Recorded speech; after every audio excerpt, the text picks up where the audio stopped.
Hi there, this is a video giving an update on the progress in my lawn rehabilitation project down in the south.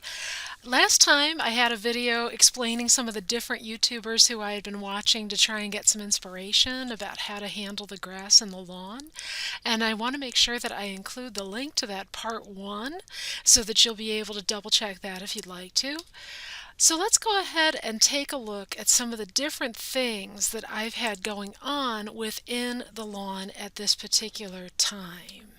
Here is what the lawn looked like in December of 2023. It was very sparse with grass sort of trying to grow but not really being successful, and there was a lot of old soil that was heavily compacted. It was, sandy soil but also some clay underneath. So what I started to do when I got back into town was try and work on this very diligently in a few different ways. That's just another view of December 7th, and here is what I started to do January 6th. I started to put down a lot of extra topsoil. This is like just a 1 cubic foot bag at this point, but there's at least 10 or 12 more bags that I ended up putting on it over time. And I also started to put down some root hume, and I also started to put down some chelated iron just to make sure that the lawn had what it needed. I wasn't really trying to fertilize with anything like nitrogen. I was just trying to make sure that I had healthy soil to start with. Here's what it looked like the next week on January 14th, a few more bags down, and I started to make sure that I was raking and scarifying the lawn so that it was getting some good aeration as well. January 21st, more dirt down, and you can see that there's some of that original the quick grow annual ryegrass that was starting to pop up.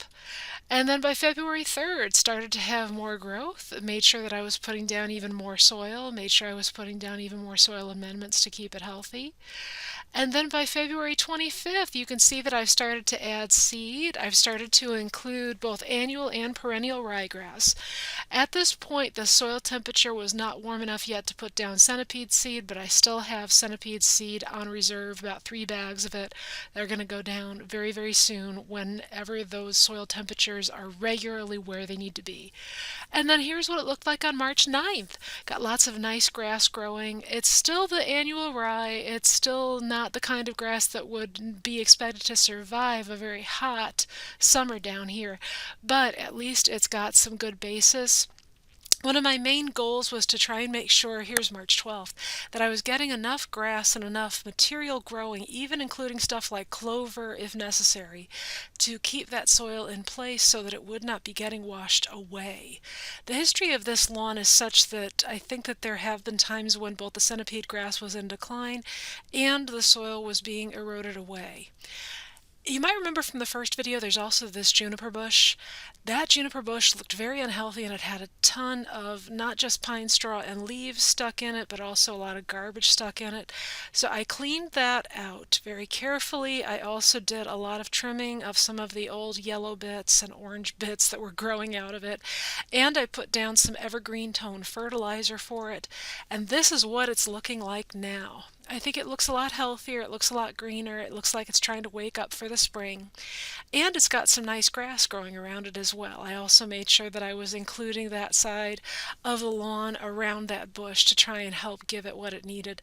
And I think it also benefited from some of those soil amendments. Here's what the lawn looks like from the other direction. So people driving by now, they're not just seeing gray dirt, they're actually seeing something that looks like a lawn, which I think is an improvement over what it had been like. And you might be wondering, with me being a renter, what is going on with the landlord and what do they think? They've actually thanked me for doing this a couple of times. One of the guys who's a custodian on the property saw me outside raking once and he said, "Hey, would you like to borrow my better rake? I got a better rake than you do," which I took as a blessing for me to go ahead and keep doing whatever I was going to be doing. And then the person who's the property manager, she saw me one day out in the yard putting down grass seed, and she said, "Oh, I really want to thank you for everything you've been doing for the lawn, and I want to let you know that we're negotiating a contract for a new lawn care company." And I told her right away, I don't think the lawn care company is doing anything bad or wrong. I think that they're fine. They're wonderful guys. It's just that whenever you've got a lawn care company on a large property like this, there's only certain things that they're being asked to worry about. There's only certain things on their pay scale that they're going to be considering as being an issue. So I'm not surprised if they're not, noticing a heck of a lot. Their main strengths really are using the leaf blower, using the edging, and they also do the mowing about every couple of weeks. And I think that that's probably what they're being paid for. They're doing the job as it is described. Here is one of the reasons why I was talking about the soil erosion issue. This front stoop, you can kind of see how the soil is much lower than where that stoop is. You can see how there's a crack in it, which seems to imply that there would have been more soil supporting that corner a long time ago.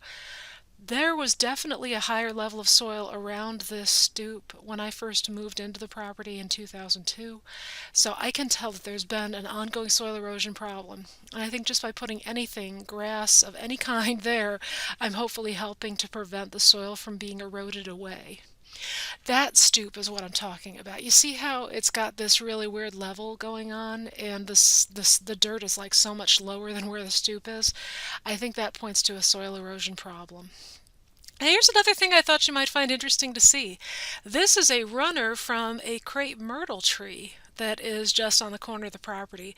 I noticed that it had a runner being sent out, kind of like a sucker you might call it, and it was growing in between our water meters. So I went ahead and dug in and I tried to get as much of the roots out as I could. And I wasn't sure if it was going to make it. I wasn't sure if I was doing something good, but if you look really close, all of these little stalks now actually have new green growth coming in. It's making leaves. It's actually going to survive. I think it's actually going to become its own crepe myrtle tree. So I'm kind of excited about that as well. There's another little green bud coming out on that bush. So hopefully I've been doing something good here. I hope that everybody is doing well. Thank you so much for watching, and I appreciate you. Take care. Bye-bye.